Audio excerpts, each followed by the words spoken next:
Welcome to the gathering at the Cosmic Fire Summit 2024, a celebration of the source of our awakening.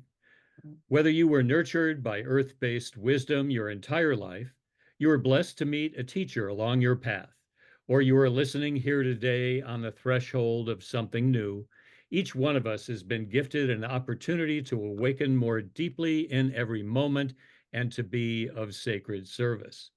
Together, we are embarking on an amazing adventure.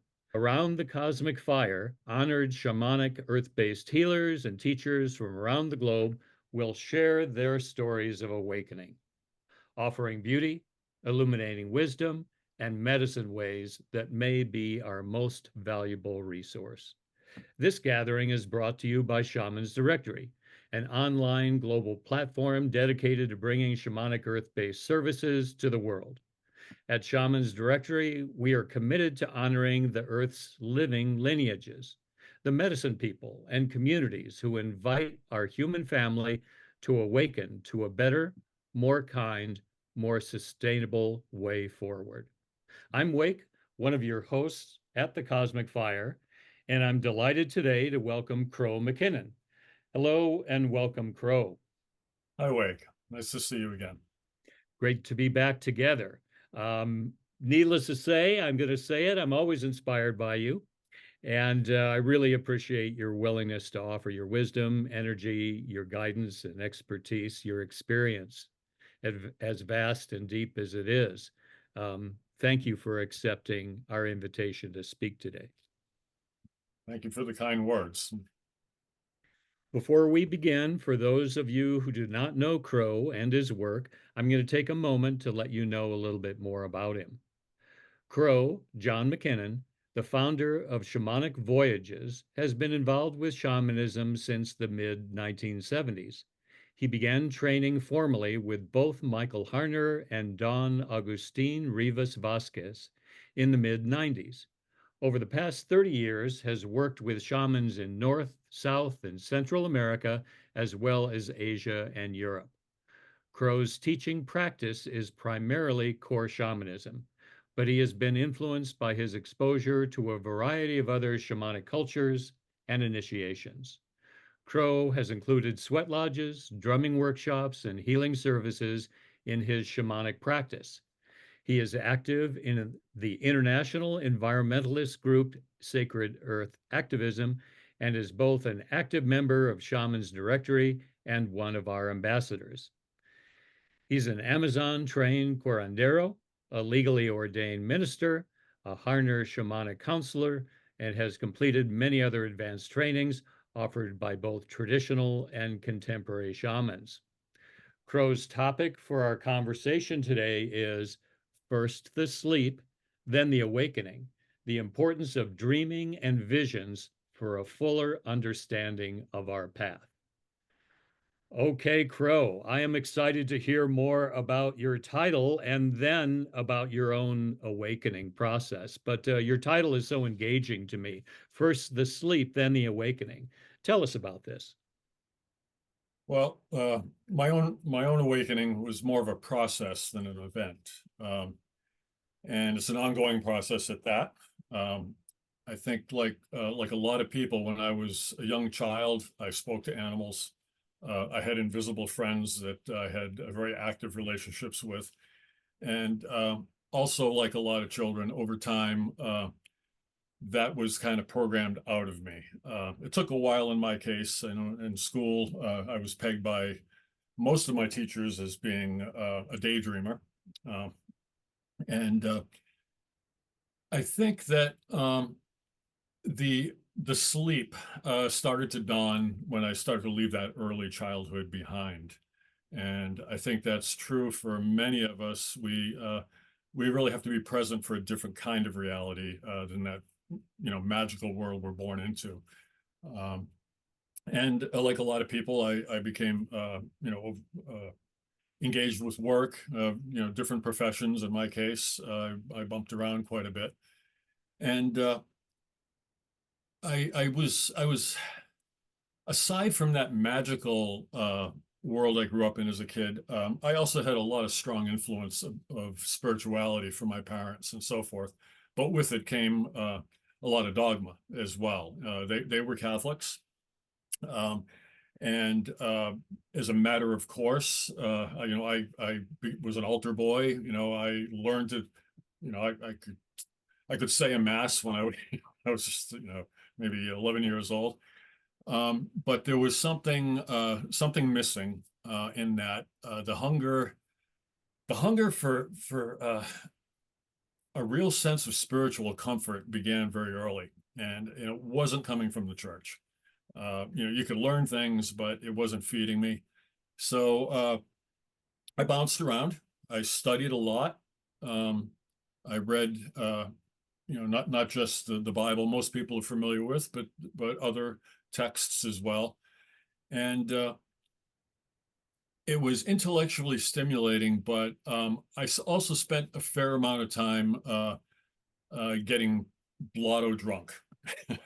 A lot of times spiritual hunger is fed in inappropriate ways, and I did that too. So it came to the point where I had a dark night of the soul, and I really, really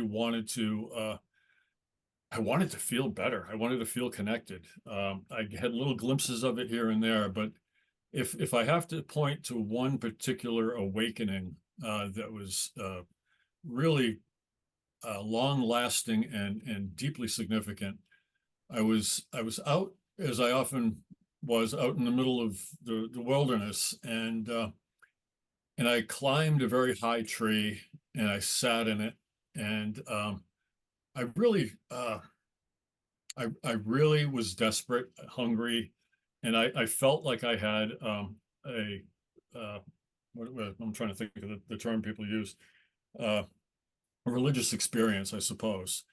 And it came to me with full certainty that I was never going to find the answers I was looking for in books or in followings or in isms. Um, and I took a great deal of comfort in that. And I just I had a really strong sense that I would know the truth when I saw it and when I felt it. Um, and I guess one of the things that really made a big impression was I had a second cousin, the family genealogist, and he at a family reunion was talking about our connection to a native uh, background, and I didn't know anything really about it other than hearing that my grandmother was half uh, a half blood, and we didn't know of what, and she wasn't one that was very talkative about it, but she was a wonderful woman, and she had some wonderful traditions, wonderful skills, and a very nice presence about her. And when I started to lose my grandparents, it became more and more urgent for me to get a sense of where I came from, and I guess the beginnings of really getting my bearings uh, came when I was in college, my first year, and I student taught at the Institute of American Indian Arts in Santa Fe. And that was the first time I actually got to meet people that, if I wasn't related to, at least had a culture that they were connected to that I yearned for. And I began to meet different people from different traditions. The Institute of American Indian Arts is open to all Native young people that show some level of accomplishment in the arts, and they're allowed to attend free of charge. When I was there, it was the last 2 years of high school and the first 2 years of college is what they were accredited for. I think that things have probably changed at this point. I think that they have a degree program now, but life seemed to feel a little more real around them, and a lot of the things that just felt like I didn't fit in to before began to feel more like I was at home. And I brought that back with me. I started to learn more and more about various cultures. And the Navajo culture, which is the one my grandmother was connected to, uh, did in fact have the ring of truth for me. Um, I couldn't claim, you know, tribal membership or anything. Never been on a roll, but the the stories and traditions that are told among the Navajo people have been recorded by various scholars since the mid 1800s, and I read as much as I could. Um, I uh, I learned about other native cultures as well, and that really seemed to feel right as a spiritual direction. Um, in the intervening years, I also started to work with a couple of my teachers. I'll talk about that later on, but um, the path began to make itself clear to me by these small awakenings. When I knew I was on the right path, when I knew I was doing a practice that was really meaningful and fulfilling for me, I would continue to do it. And I tried things on and cast them off along the way.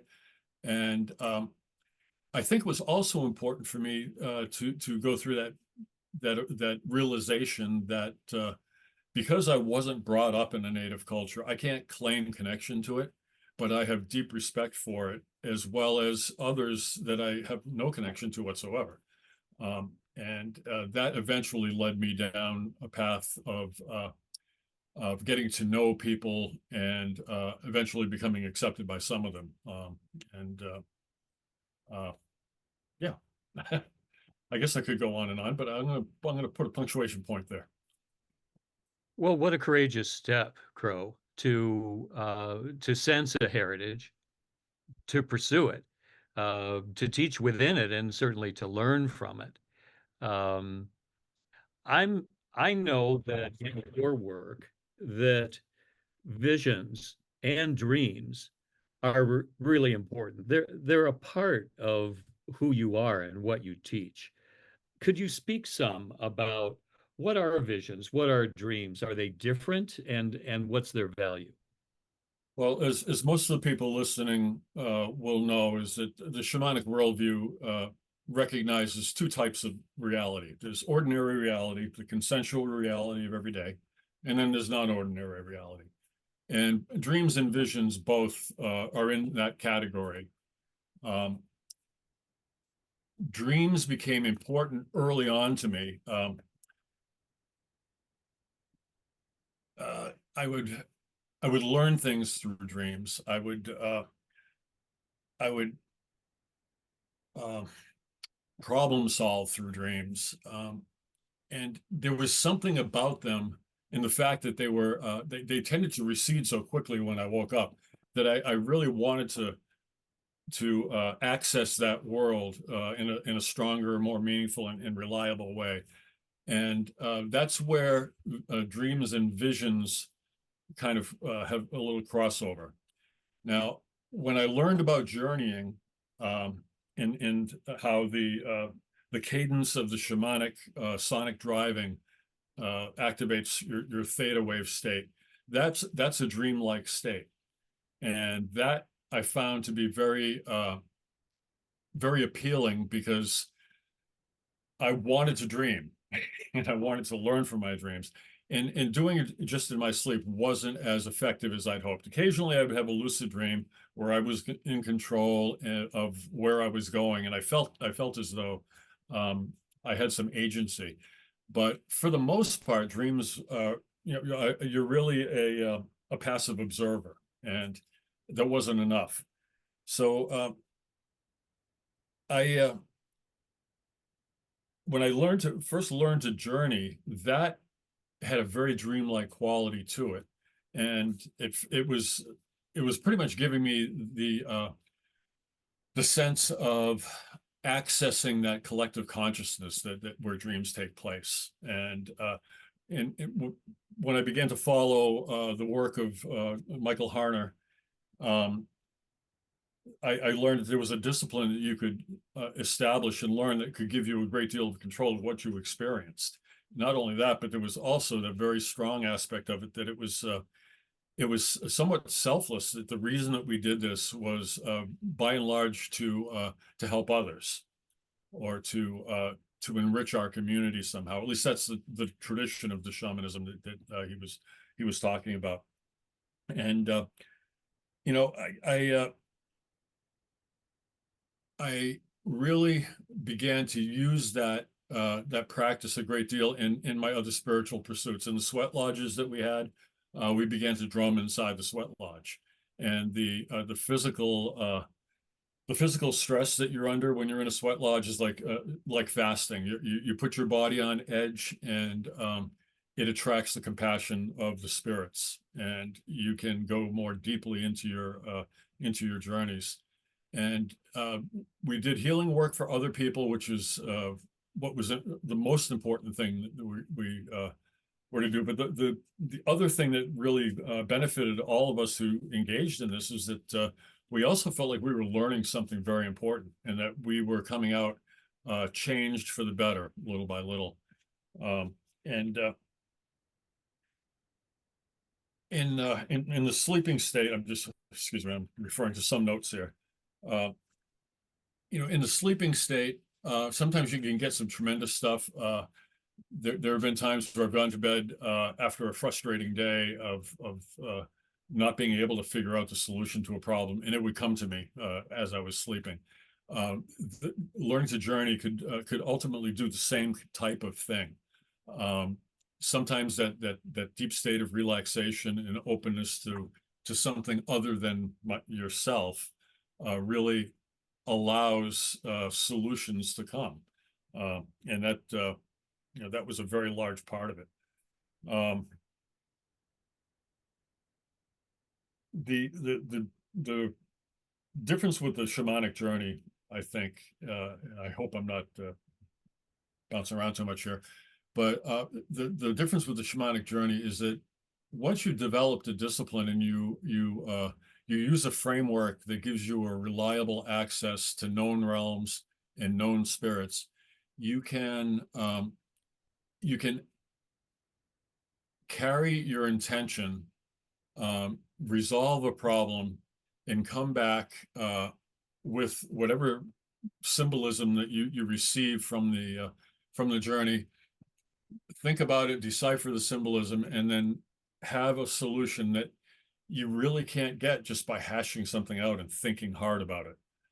I still try to think hard about things, but now there's a whole different aspect to my way of dealing with everyday problems that is so different, radically different from the old just intellectual approach that I feel bilingual in a sense. Though it's not a different language, but in a way it is.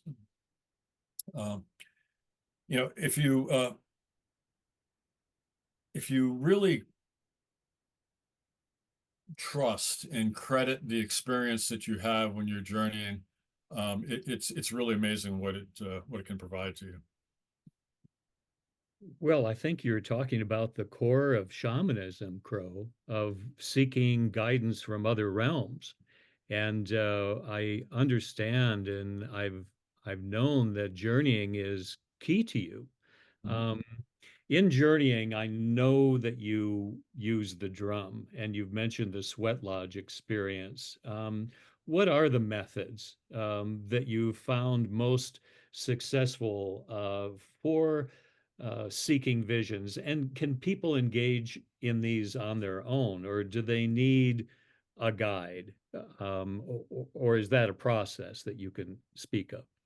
Well, rediscovering the wheel or reinventing the wheel takes a lot of work and is really a waste of effort. There's been a lot of work done by people who have learned from others and improvised a little on their own and put a different spin on things. And that's why I feel it's really important to listen to others and learn from them.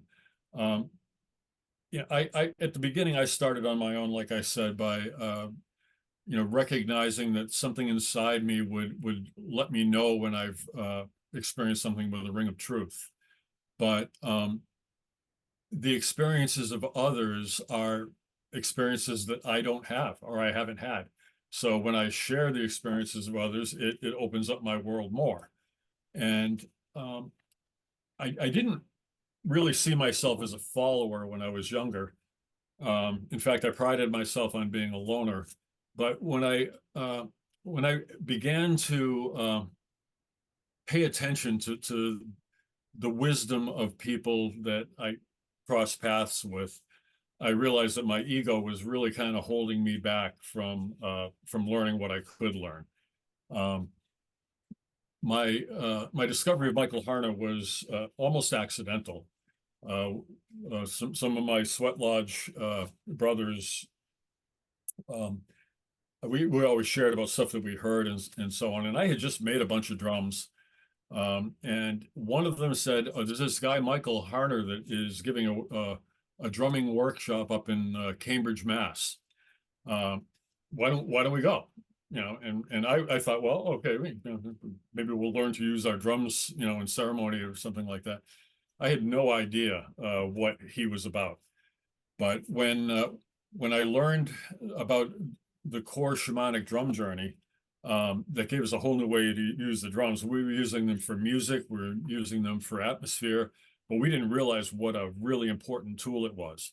When I mentioned the sonic driving and the theta state, all of those things that Mr. Harner or Dr. Harner talked about just made so much sense. And I really I really was struck with his depth of knowledge about the subject. And I, I read his books. I began to journey, and some of my friends began to journey, by the methods that he taught. And I realized that, sometimes people are just so eloquent in conveying what they know of value that you almost forget what you already know that might run a counter to what they're saying.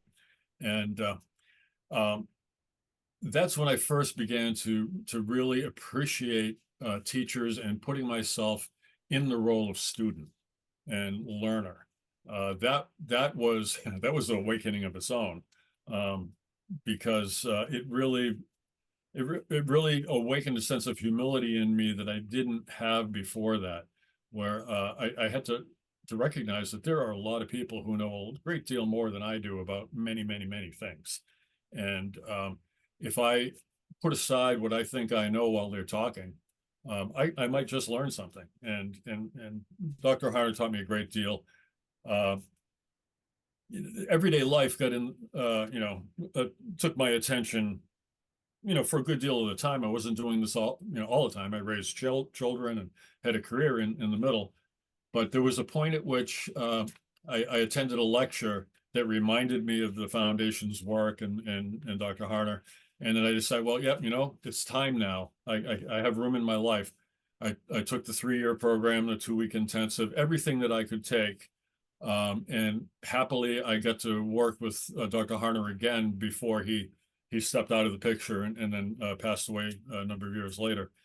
And I met other really great teachers along the way. Nan Moss being one of the primary ones. I have a great deal of respect for Nan. And I hadn't even mentioned that also during this time, I'd been going to the Amazon, and learning a different lineage down there. So the question that you just asked me was about working with the drum. The drum is definitely a really good way to work. And Harner himself, even though he first discovered shamanism among the Shuar people and drank ayahuasca with them, he found that even though he expected that most shamanic cultures would use some kind of medicine, he found that actually it was the drum that was the most prominent. The drum and rattles, that sonic driving was most prominent.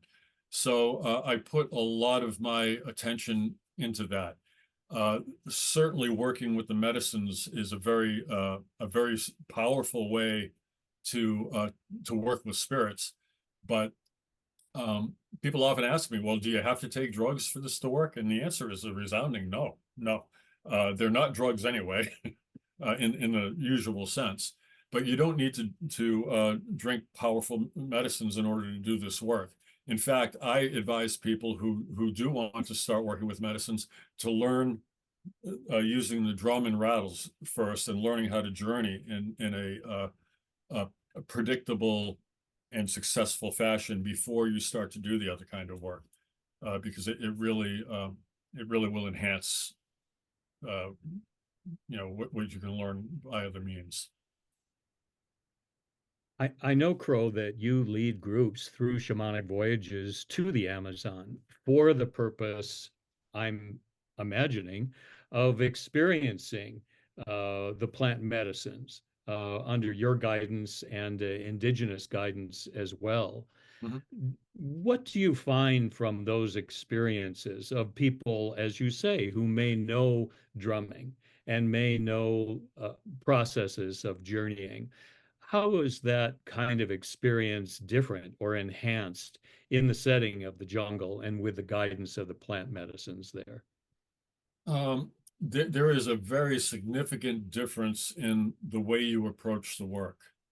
When you work with the drum, you really need to retain some level of ego or self-awareness, because you are carrying an intention to the spirits. You're remembering a technique that you use. You have to listen carefully. You have that sense of self because you're carrying what you learn back, and then you're deciphering what you learn to share with other people. And all of that requires a real sense of who you are. When you're working with the major plant teachers like ayahuasca or peyote or huachuma, it's a different approach altogether. You really need to put your ego aside and allow yourself to be taken and carried by the medicine. In fact, being stripped of your ego is oftentimes part of working with the medicines, and it does help you to have that experience in a way that is nearly impossible to have uh, through drumming or fasting and meditation and so forth. Some people do, but it takes a great deal of work. The medicine, and when I say medicine, every medicine has a distinct personality.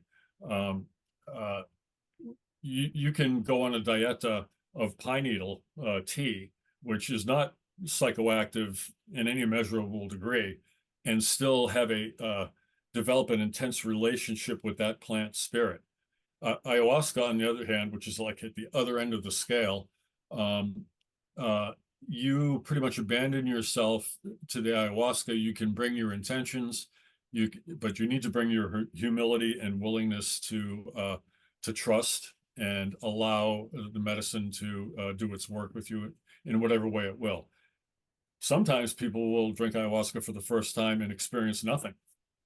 Sometimes they'll just have a struggle with nausea and trying not to vomit and to basically struggle with it.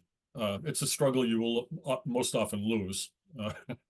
Um, but if you give yourself over to the medicine, it can be a tremendously enlightening experience. And the reason I like to have people as experienced journeyers before I share an experience like that with them is that having that knowledge and having that ability and that almost muscle memory of what you do when you're engaging with spirits is very, very useful. Um, uh, Crow, yeah, Crow, please. would you say that experiences in the Amazon with plant medicine are these awakening experiences? Do you notice a difference? An awakening is what I would ask you about.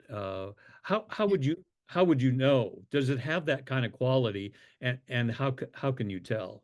It absolutely did for me. I'll speak from my own personal experience. Um, Although I haven't talked about this in a chronological way, it wasn't long after starting to work with Michael Harner that I started to work with Don Agustin Rivas Vasquez.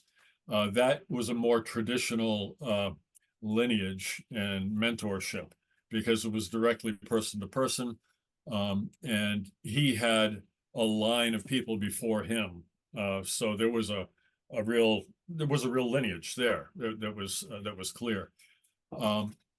When I started working with Don Agustin, my experiences with the ayahuasca were incredibly powerful awakenings. There were things that I learned about myself that I released from myself that changed my life forever.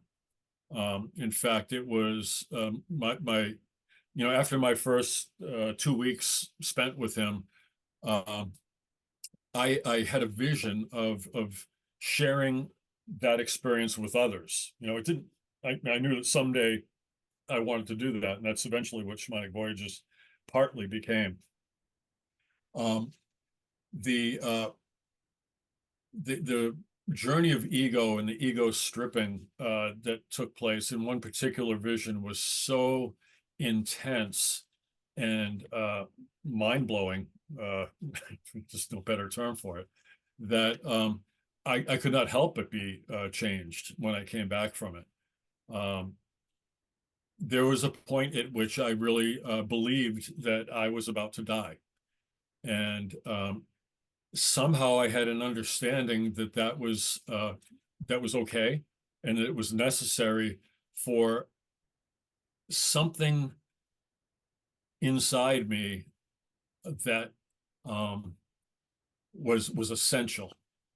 You know, I wouldn't. I don't want to use psychological terms, or throw them around too easily. We all kind of talk about ego and so forth, but there is something inside of us that is little more than awareness, and I think that that is really the kernel of our souls.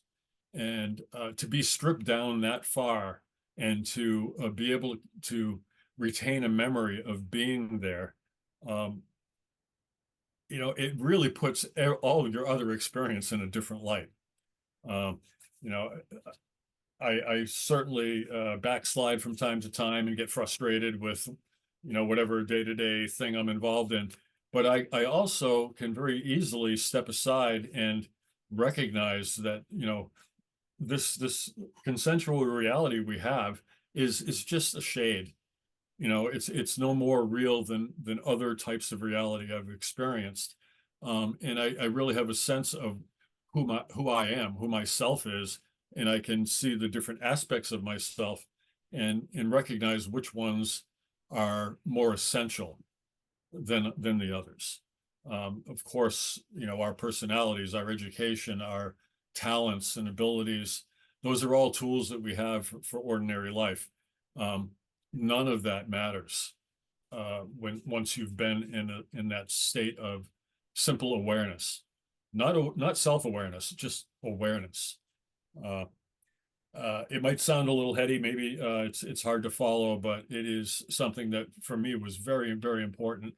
And if I could in any way um, be an assistance for someone else to experience something that powerful and that important, then I definitely want to be there for it.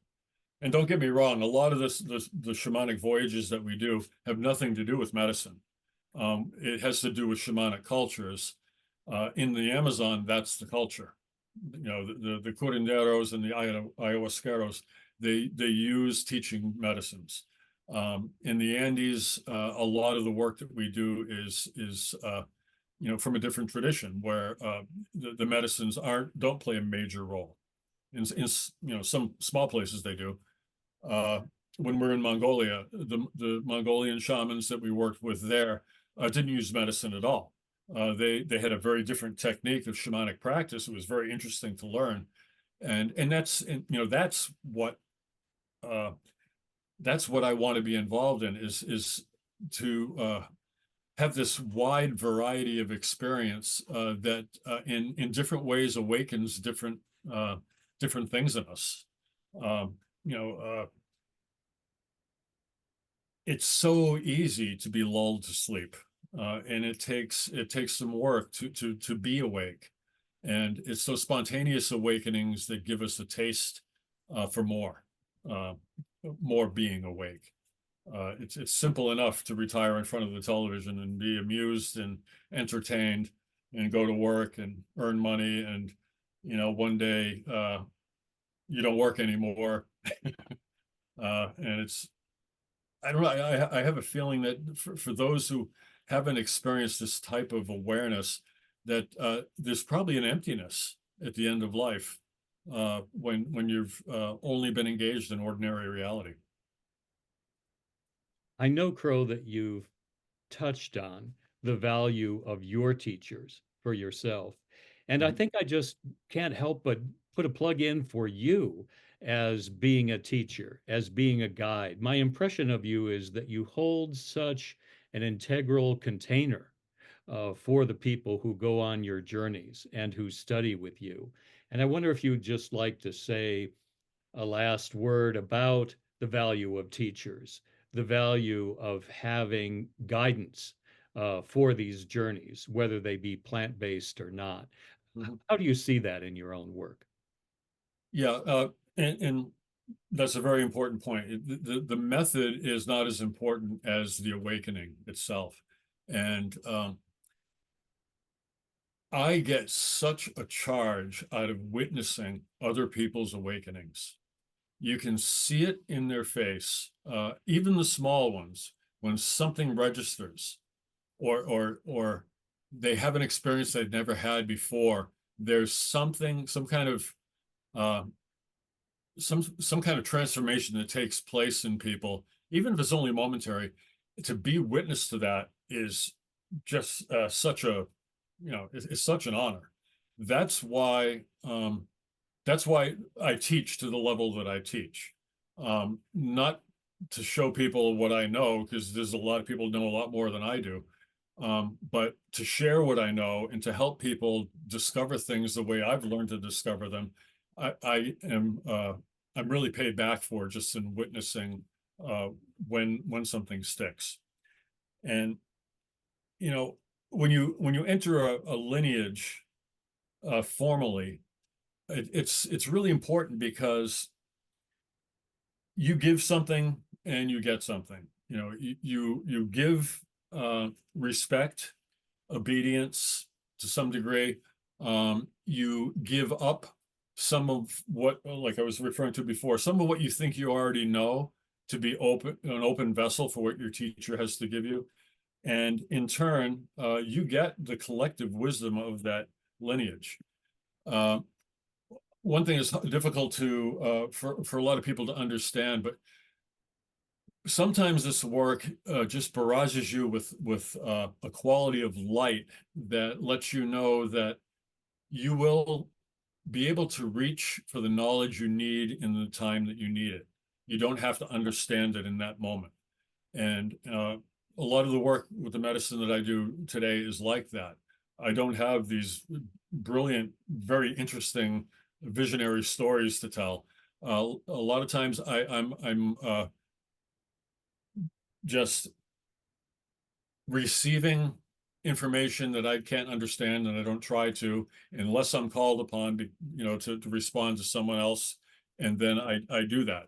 I fill my service role. Um, Teachers and watching teachers do these things and kind of just naturally falling into that role once they let you know that you're ready is very gratifying, and it gives one a sense of purpose and connection to a long line of people. Um, and I'll finish with a quote. It's a favorite quote of mine. Uh, Isaac Newton um, was a brilliant man, and everyone knew it. And when people would make that observation to him personally, he would say that the only reason I see further than others is because I stand on the shoulders of giants. And he talks about he's referring to all the people who came before him. As brilliant as he was, he couldn't have done what he did if the people that he learned hadn't done what they did first. So that's really in a nutshell why a lineage is so important. That you are connected to people who have a common purpose, and whether that's learning or healing or simply filling a role in society, to the best of their ability. You're part of something, and yeah, uh, I take a lot of uh, comfort in knowing that none of us have to do any of this ourselves. Yeah, we're just part of the machine. It's Not the it's most elegant comparison. it's a beautiful energy machine, Crow. I grant you that. It really is. Yeah, yeah. Um, So Speaking of one's life path and and being open to the mysteries and practices of energy medicine, of shamanism itself, what, from your experience, did this path seek you? Did you seek it? How does this relate to people as you understand it? You have a beautiful quote in your website. I just want to say, please remember that the purpose of our trips is educational and spiritual. Those looking for a psychedelic vacation are requested to seek out an organization intended for that purpose. yeah. So you're being very clear here. Mhm. You are appealing to people who have either heard a call or are seeking one. So speak a little bit, if you will, about these choices that you have made and that people make in their lives. Well, I'll answer the first part of this. That first. Uh, I think that you asked me if there was something that led me down this path, or words to that effect. And again, I'm going to have to uh, point back to lineages and other people telling their stories. I had uh, I had a lot of physical challenges when I was young. I had struggles with well, migraines from a very young age. Migraines, boy, they can bring you some visions too, and usually not pleasant. Um, I've had some brushes with death. I've had some serious illnesses, and in meeting other people who've been on this path, that's a common thread. A lot of people have touched um, their own mortality in a way that not the average person has. Um, and in some cultures, it's actually called the shaman sickness. That if you don't answer the call, you'll continue to be sick. I never really got the message that way, but I can tell you that when I began to embrace this path with real dedication and enthusiasm, a lot of the physical complaints that I had were no longer looming as large as they once were. Uh, so are some of us called to this? I feel called to it. I feel in some ways I might have been pushed toward it as well. Um, but the way that I became exposed to working with the plant medicines, for instance, um, I saw a little sloppiness practiced with some of the people who were also doing the work there in the jungle. And I didn't want to replicate mistakes made by others. I like to uh, copy what's good and stay away from what's bad. So I felt it was really important to make sure that the people who come on trips like that really felt called to it. Idle curiosity can be uh, satisfied in other ways, but I don't have the time or the inclination to help people satisfy idle curiosity. If people feel called and they don't know why, that's great. I didn't really know why I was there when I first went either.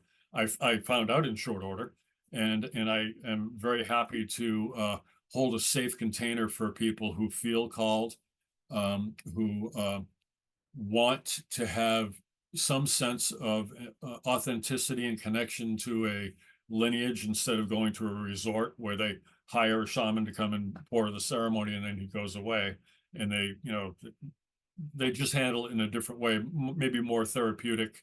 Uh, uh, uh, I don't want to use terms that would be misinterpreted as demeaning, but yeah, some people approach it in a more therapeutic way. They don't have that real connection to a tradition, and I feel that the people who come on my trips are looking for that. I hope they are anyway. I look for them to say that beforehand. No one goes on the trips without an interview ahead of time, and sometimes I have to say no just based on intuition, and that's hard because I don't want to disappoint people and I don't want to seem like a hard case. But I've been taught that the intuition that I have now is a very, very important and very powerful tool. So, and I want everything to bode well before we go on a journey.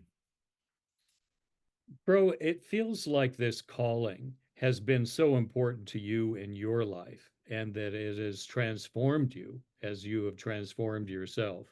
If people are looking for a call or looking to deepen the call that they've received, do you have any advice or suggestions for that circumstance? Well, uh, the first thing and first and foremost is learn to journey. That is so fundamental in the beginning.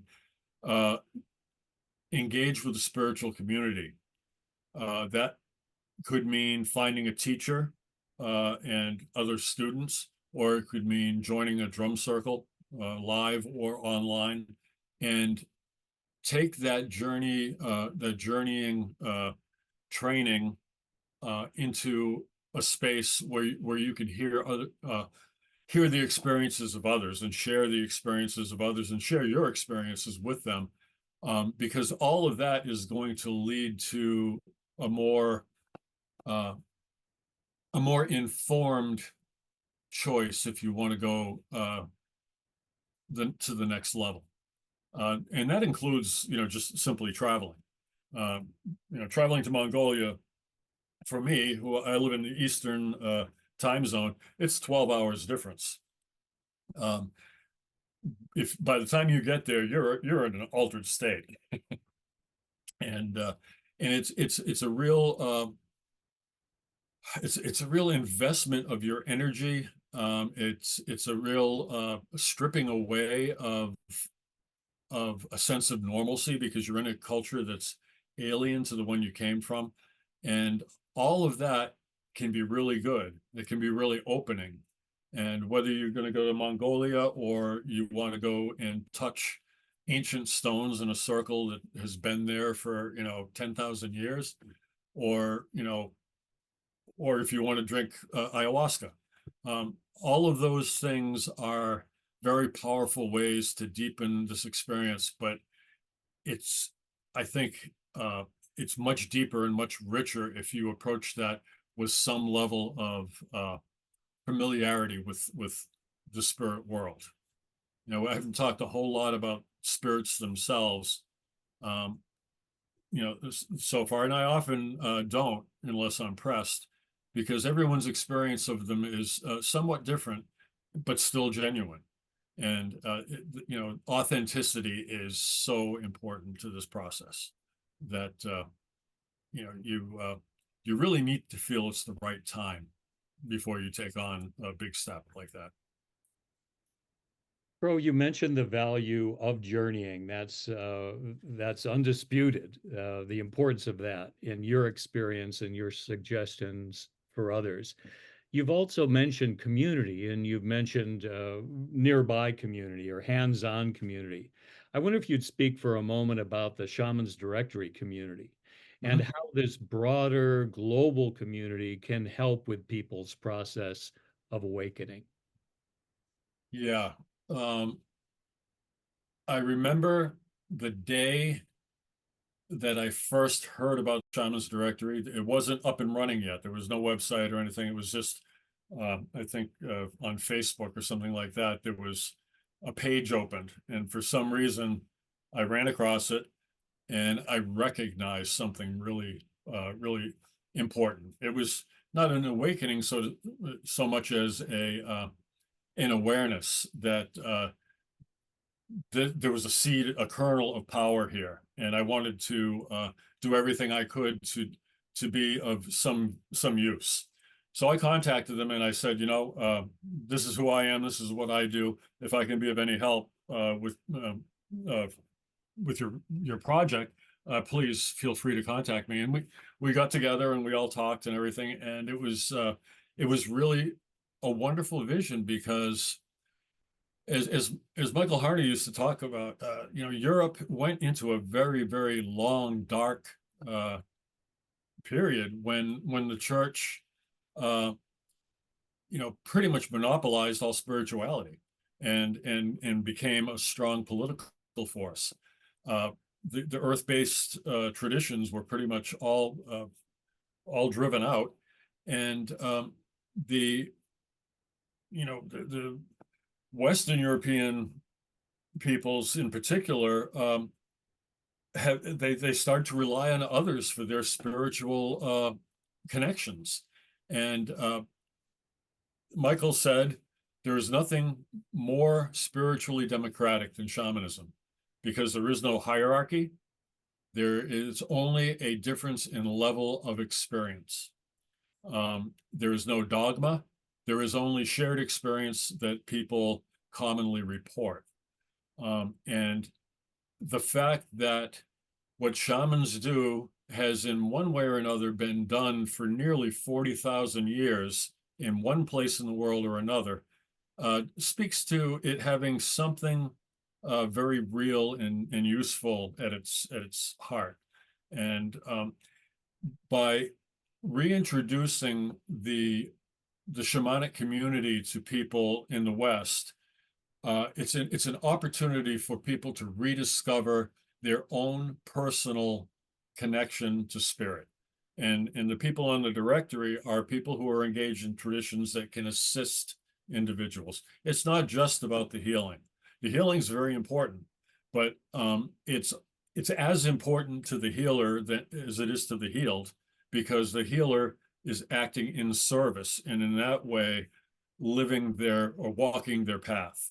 And the one who's healed, well, not only do they get healed, but they also are exposed to something that may pull their interest toward a very natural spirituality. Uh, I love that the directory is actively trying to bring people in from all over the world. That supporting of a global community is essential now because we're more of a global community now than the world has ever been. And to bring shamanism into that awakening of us being a single human species is really important.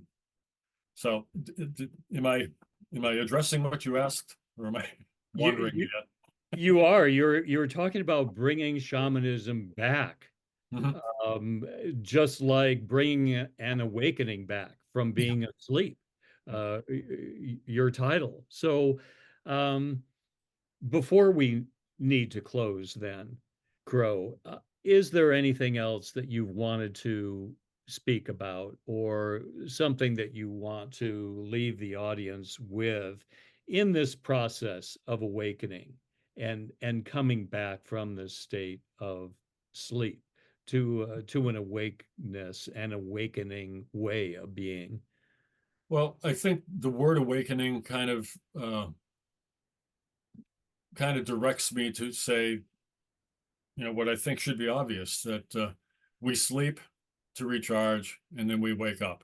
It's a cycle of happening over and over and over again. Now, when we're talking about spiritual awakening, um, we need to we need to take an active part in that, and we need to do it on a regular basis. It's not about doing the pilgrimage that's going to change everything forever. It's about there's a Buddhist term, uh, chopping wood and carrying water. You have to you deal with the day-to-day stuff, but you also give the attention to your spiritual life its just due by seeking that awakening all the time, or each day, or at least with some regularity. Um, yeah, I publish a newsletter monthly, and for me, it requires me to contemplate a different subject every month that relates to shamanism, and hopefully is of some value to someone. And occasionally it is, because I get feedback occasionally that something rang with somebody, and that's very gratifying, because you know each and every time, to different degrees, um, I feel as though I've walked the walk by contemplating something, thinking about it, and sharing what I found of value by that contemplation. Uh, so awakenings, we need to roll over and get up. Can't just wait for it to come to us. Thank you so much, Crow. I want to mention two aspects of your work. One is to feature your newsletter, and yet before that, I want to talk about your in-person offerings. And I know for next year, you're offering an Amazon retreat. Mhm, In addition, a shamanic voyage to Scotland, which mhm. sounds exceptionally interesting, and perhaps to Peru. Could you speak a little bit of these offerings for next year that people might inquire about? Mhm. Well, every March we have a retreat in the Amazon with Viejo Rivas, who is the son of Don Agustin Rivas Vasquez. Viejo and I are brothers. We've been very, very close for many years, and it's he that I work with now, and I bring groups to.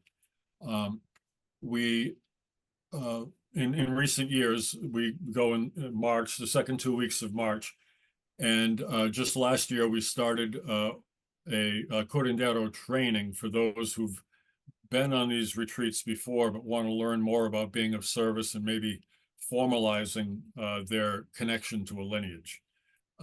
That takes place the week before, so I'm basically in the jungle for the month of March every year, and I love it. Uh, um, the registration for that trip will open, well, by the time this is aired, it will be open. And the limit is 15 people. Last year I had too many. And um, it works better with a smaller amount, and I function better without so many people to keep track of.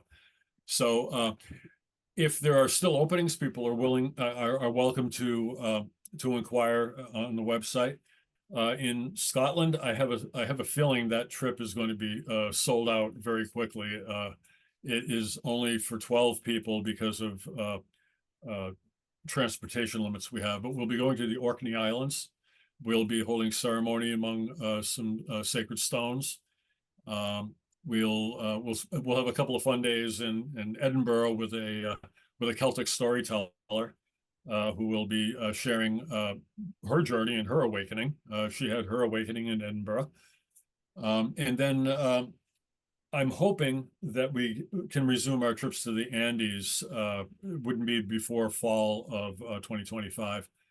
We took an intermission because of political strife, but that is another place where you can touch the deep past.